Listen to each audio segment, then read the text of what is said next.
அனைவருக்கும் வணக்கம். இன்னைக்கான இன்ட்ராடே லெவல்ஸ் ப்ரீ மார்க்கெட் அப்டேட்ல எந்த ஸ்ட்ரைக் எப்படி இருந்தால் என்ன மார்க்கெட் எப்படி நடக்கிறதுக்கான வாய்ப்புங்க வந்து பார்க்கலாம். 23,500 புட்டு 23,500 புட்டுங்க 37 ரூபாய். ஓகேங்களா? இப்போ இன்னைக்கு எக்ஸ்பைரி டே, வீக்லி எக்ஸ்பைரி, நிஃப்டினுடைய எக்ஸ்பைரி இருக்கு. ஓகேங்களா? அப்போ என்ன இந்த பிரைஸ்க்கு கீழே 37 ரூபாய்க்கு கீழே இருந்தாலே மார்க்கெட் என்ன ஆகும்னா அப்சைடுக்கு தான் ட்ரை பண்ணும்.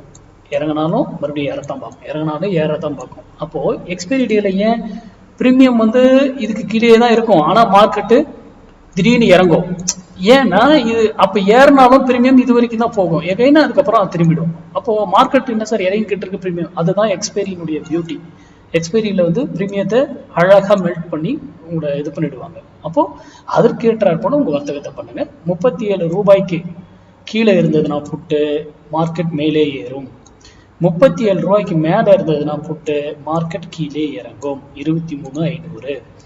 அதே போல் இன்னைக்கு எக்ஸ்பைரி டேல நம்ம சொல்லி கொடுத்த 0 to 0 கால் எடுக்கிறவங்க கேர்ஃபுல். இதாக பண்ணணும், நம்ம ரூல் டைமிங், அந்த டைமிங்கை பார்த்து பண்ணுங்க. நம்ம எப்பவுமே சொல்லுவோம் 0 to 0 கால்லாம் எடுக்கக்கூடாது, அது வந்து ஹைலி ரிஸ்க்கு. நான் இருந்தாலும் சொல்லி கொடுத்துட்டோம், அதற்கு ஏற்றாற் போல உங்கள் வர்த்தகத்தை பண்ணுங்க. 0 to 0 கால் எடுக்கிறவங்க அது இவருக்கு நான் எப்படி எடுக்கணும் என்னன்ற ரூல்லாம் சொல்லி கொடுத்துருக்கேன், அதற்கேற்றாற் போல உங்கள் வர்த்தகத்தை பண்ணுங்க.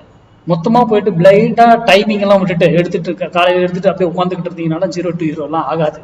அந்த டைமுக்குள்ள அதை முடிச்சுட்டு அடுத்த டைம் கிடைச்சா அடுத்த டைம்ல அதை அப்படி பண்ணுங்க.